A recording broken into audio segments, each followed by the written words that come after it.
You often hear that the IB program will take over your social life. Whenever you search online about the program, or whenever you ask ex-students or current students or teachers or coordinators, there are countless of people telling you that this program is hell. It's gonna break you down, it's gonna leave you no time to have fun, and it's gonna rock you to your core. The sad part is that so many of us come into this program with this idea in mind. So a lot of people make the statement that the IB will take over your life. Now, is this true? Well, think about it. IB will take over your life. It means you really have no control over the fact that it is going to take over your life. But really, you do have control. And because of that, it's not that the IB will take over your life. It's that the IB could take over your life. In the same way that AP could take over your life. In the same way that A-levels could take over your life. In the same way that B-Tech could take over your life. In the same way that SAT could take over your life. All these things could take over your life. But that doesn't mean it will. It's not about the IB program. It's about how you approach it. So let me give you an example. In my school, there was this guy, let's call him Dan, alright? So Dan was in another school, he was sort of a friend of mine. And this guy, you would hear about how he would party every single week, okay? He'd go clubbing on the weekends, he won't come home, he'd have an amazing time, he'd travel all the time, he'd do all these crazy shit, right? Go on his Snapchat and you see that he's doing all this fun stuff. He would never have those Snapchats where you know that person that takes a photo of his study table and he puts some stupid caption like IB is taking over my life. This guy, you knew he was so full of life and he was a good person to be around. Alright, so this guy was Dan. Another one of my close friends, he went to boarding school and he had a blast every single day with his friends. They would never sleep, they'd do stupid things, they'd go out late at night. You'd think that they'd never study. And it was so funny, they'd go partying on the weekends, they'd go for every concert in town, they'd be there. And this guy would go on trips abroad with his friends and he'd have an amazing time, alright? And there's this other girl who graduated from my old school. And I would always see this girl, she would smoke, right? She would go partying, she'd go crazy. She would live that life, that stereotypical crazy, spoiled, no responsibility teen life that we see in movies. And I always said that this chick has screwed her life over, right? She's just messing around. She's not going to accomplish anything. Let's name this chick Brittany. So, want to know these people's scores? Well, Dan over here graduated with a 43. Jake, on the other hand, and his name's Jake, graduated with a 40, and he took Math HL and got a 7. And Brittany over here, she graduated with a 42. And these aren't odd cases. One of the most popular girl in my school, she'd have a lot of fun with her friends and she graduated with a 42. There are cases of people like this every single year. And then there's me, right? Like, I'm this guy, I never had as much fun as these people, yet they all beat my score. And when you see this, it kind of gets to you, like I'm not having as much fun as them, I'm supposed to be getting better grades than them. I asked them, like, how do you do it? How do you have such an amazing life? You're the envy of so many people. You guys are living life to the full, and you're still getting amazing grades. Your future is so bright. How do you do this? And, it's funny. All of them gave different answers. But there's one common thread that I found extremely interesting. And essentially, is the idea of thinking of time as money.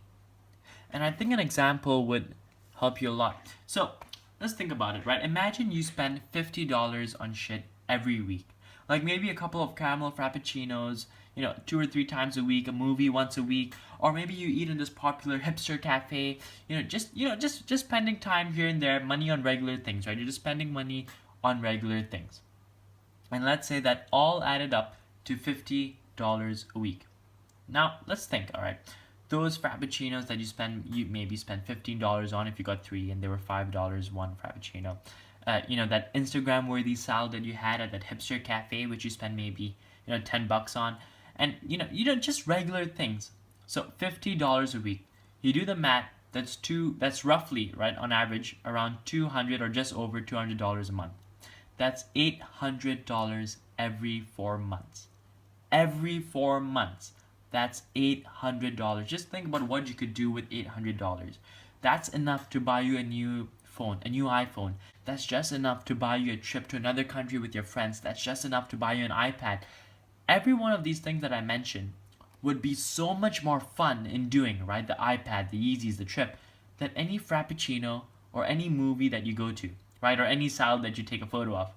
In fact, if I gave you the choice at the end of it all, you would gladly give up all those stupid Frappuccinos, all those movies, all those salads, and the beer that you had if you had the chance to go back in time. Don't spend the money on that and bring it back and spend it on the iPad or on the trip or on the pair of Yeezys. Because, you think about, let's say we had a pleasure scale, right? From 1 to 10. All these little things over here, the Frappuccino, the salad, like how much happiness or how much pleasure is that going to give you? Maybe a 3 or a 4, maximum. If it's something, really cool, a 5. But think about this, an iPad, a trip to another country with your friends, and if you're into Yeezys and all, Yeezys, these things would easily put you at an 8 or a 9, at least a 7.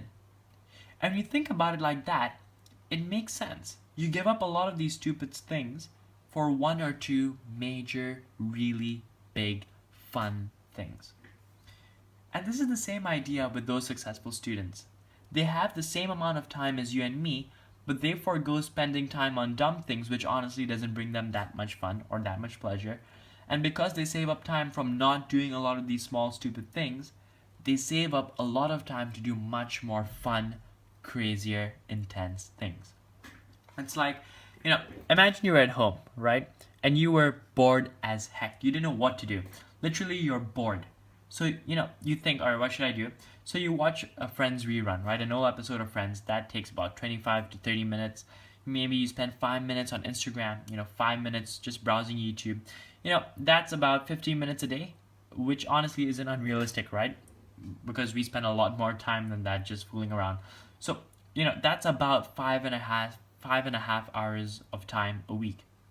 Now, let's say your friend tells you that this Friday she's organizing this huge house party, like from 8 p.m. to 1 a.m. It's gonna be insane. Music, dancing, girls, guys, just pure fun. And you wanna go and you're pumped. You're like, yes, I'm gonna go to this party. I'm gonna have fun. I'm gonna drink, like water and juice. And you're so excited. And you're like, oh, I forgot.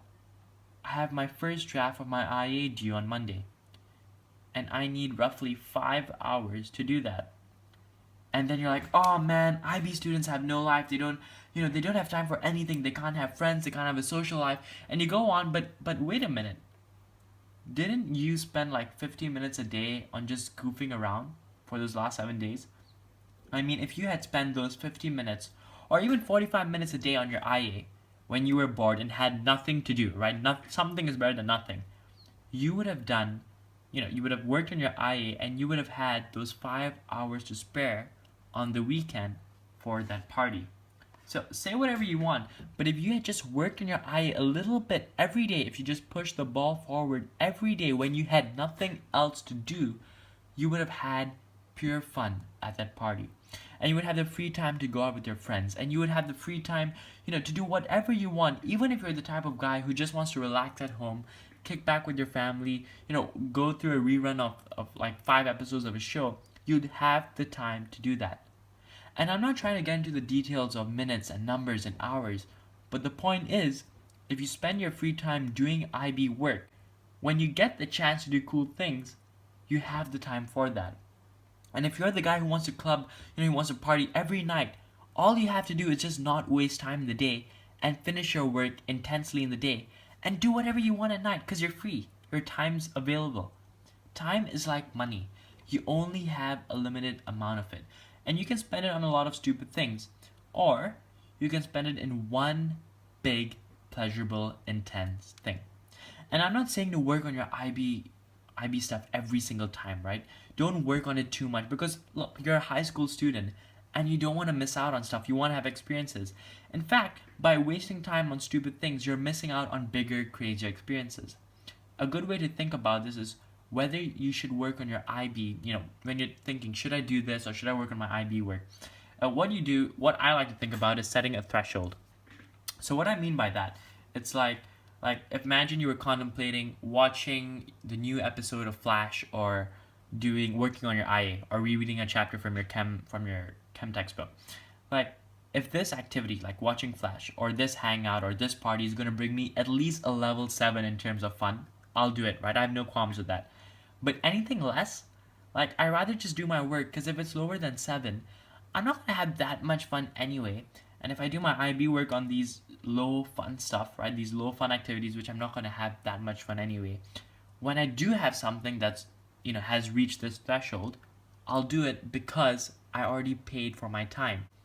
And trust me, your life isn't so fun that every single hangout with your friend and every dinner and every meetup you have is a level 9. If everything's a level 9, nothing's a level 9. So bring up your standards and really take things into perspective. It's this idea of spending time when you really have nothing else to do, not wasting it so you have time when you want to have fun, when you want to live out your high school dreams, when you want to go crazy, and that's the point. These successful students, these 43 years who are partying every week, at home when they have nothing to do, they're working on their IB work. And when they want, they go crazy because they've earned that right. And that's the point of this whole video. So, hopefully, if after all of this, if any of this made sense to you, I hope I've helped you. And any questions, let me know in the comments or email me, iblikecole@gmail.com. Okay, remember, it's not the program, it's how you choose to spend your time.